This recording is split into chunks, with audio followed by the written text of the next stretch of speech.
আব্দুল জলিল মৌলানা আব্দুল জলিল সাহেবকে ওনার বক্তব্য পেশ করার জন্য অনুরোধ করছি। আলহামদুলিল্লাহ ওয়াকাফা ওয়া সালামান আলা ইবাদিহি আল্লাযীনা ইসতাফা আম্মা বাদ।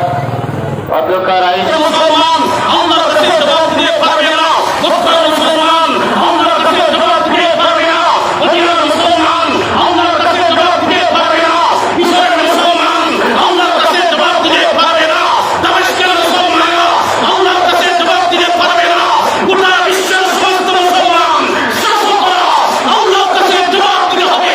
এই জন্য এখন সবাই ঐক্য হয়ে জিহাদের ময়দানে ঝাঁপিয়ে পড়ে সমস্ত ইহুদিদেরকে জিহাদের মাধ্যমে তাদের শরীর থেকে মাথা নিয়ে দেওয়া। দেখছি না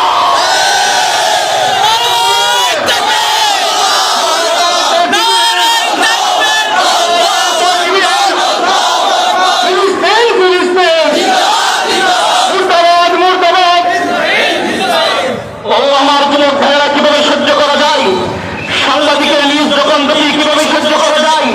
ঈদের আগের দিন ছোট্ট মেয়ে আয়সা তার দিয়ে বলতে বাবা আগামীকাল আমি নতুন জামা পরবো, বাবা আমি আগামীকাল নতুন জামা পরবো, বাবা ঘর থেকে বের হয়ে গিয়েছিল নতুন জামা আনার জন্য, বাবা আর ফিরে আসে নাই। মাকে বলতেছে না আমি আগামীকাল মজার খাবার খাবো, ওই মা আর রাত্রি যুবক থাকার অবস্থা নাই।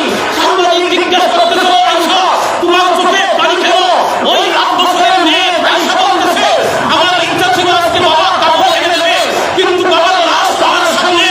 ওই আয়সা দাঁড়িয়ে বলতেছে আজকে আমার ইচ্ছা ছিল আমার মা খাবার পাক করে দেবে, মাকে নিয়ে খাবার আনন্দ রাগারাগি করবো, আজকে আমার মা লাশ আমার সামনে।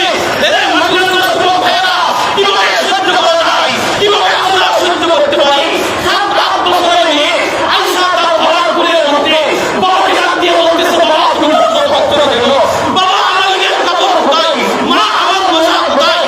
ওই আয়সা কান্না করতেছে, সাংবাদিকরা তার ভিডিও করতেছে, পত্রিকার মধ্যে লিখতেছে ওই আয়সা বিকাল বেলা তোমার আমাদের শরীর হয়ে গিয়েছে।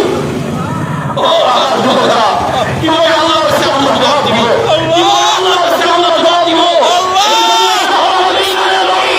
আজকে আমরা ময়দানে মানব বন্ধ করতেছি, ইনশাআল্লাহ বেকার কসম যদি আমাদের শুরু হয় শুধু মানব বন্ধ না, এই বাংলার জমিন থেকে এই মাটির আল্লাহ থেকে লক্ষ লক্ষ যুবক প্রস্তুত আছে ওই ফিলিস্তিনের ময়দানের মধ্যে গিয়ে আমাদের ফিলিস্তিনকে রক্ষা করার জন্য, আমাদের বাইতুল মুকাদ্দাসকে রক্ষা করার জন্য, মুসলমান নারীদেরকে রক্ষা করার জন্য, লক্ষ লক্ষ যুবকদেরকে রক্ষা করার জন্য বাংলাদেশের লক্ষ লক্ষ যুবকরা তৈরি আছে।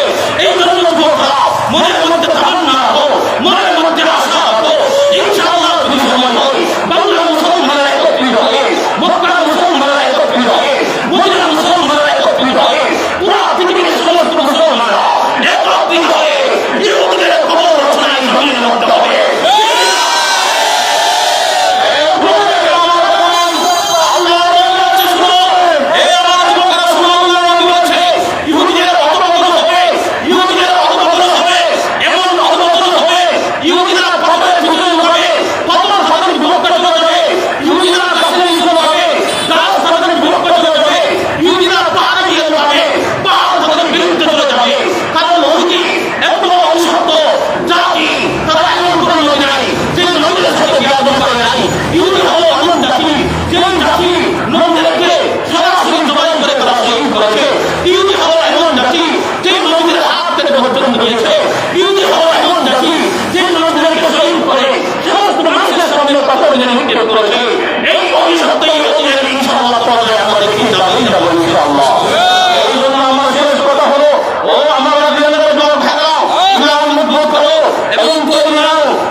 এই হিন্দুস্তান থেকে ভারত থেকে আমরা লাল খুচরা ইংরেজ